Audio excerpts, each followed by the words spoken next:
এবার সিরিয়ার সাথে সম্পর্ক স্বাভাবিকে ব্যাপক তোড়জোড় চালাচ্ছে ইসরায়েল। অনেক দূর এগিয়েছে দ্বিপাক্ষিক নিরাপত্তা চুক্তি বিষয়ক আলোচনা, এমন তথ্য জানিয়েছে ইসরায়েলি গণমাধ্যম হারেটজ। ইসরায়েল সিরিয়ার শত্রুতা দূর করতে মধ্যস্থতার পাশাপাশি নিজের মতো পরিকল্পনা সাজাচ্ছেন মার্কিন প্রেসিডেন্ট ডোনাল্ড ট্রাম্পও।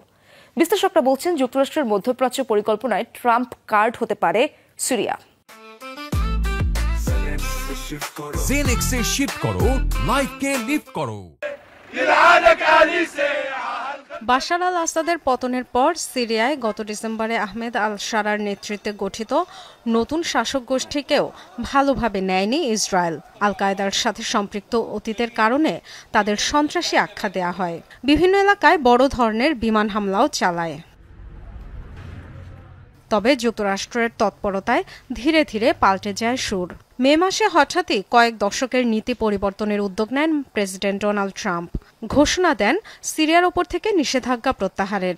সৌদি আরবে প্রেসিডেন্ট আহমেদ আল শারার সাথে সাক্ষাৎ করেন ট্রাম্প, তবে শর্ত জুড়ে দেন সম্পর্ক স্বাভাবিক করতে হবে ইসরায়েলের সাথে।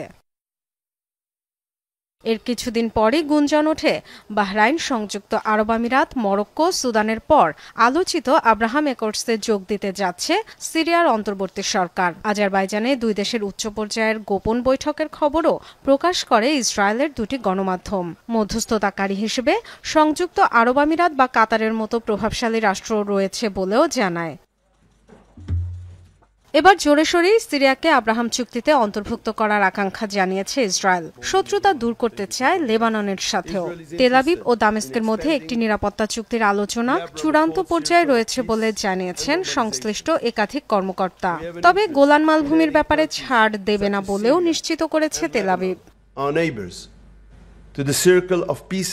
আব্রাহাম চুক্তির শান্তির বলয় সম্প্রসারণে আগ্রহী ইসরায়েল। আমরা সিরিয়া, লেবাননের মতো প্রতিবেশীদের অন্তর্ভুক্ত করতে চাই। 40 বছর আগেই ইসরায়েল গোলান মালভূমিতে নিজেদের মালিকানা আইন প্রয়োগ করে। যে কোনো চুক্তি হলেও গোলান ইসরায়েলের অংশ থাকবে। 1967 সালে আরব ইসরায়েল যুদ্ধের সময় গোলান দখল করেছিল ইসরায়েল। 1981 সালে আইন করে মালভূমিটি নিজেদের অন্তর্ভুক্ত করে তারা।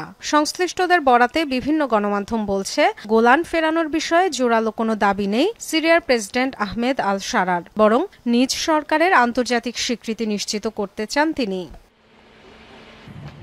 ইসরায়েলের সাথে সম্পর্ক স্বাভাবিকের চুক্তি হলেও সিরিয়ায় শান্তি ফিরবে কিনা নিশ্চিত নন বিশ্লেষকরা। তবে যুক্তরাষ্ট্রের মধ্যপ্রাচ্য পরিকল্পনার বড় ঘুঁটি হবে দামেস্ক, এমন মত অনেকের।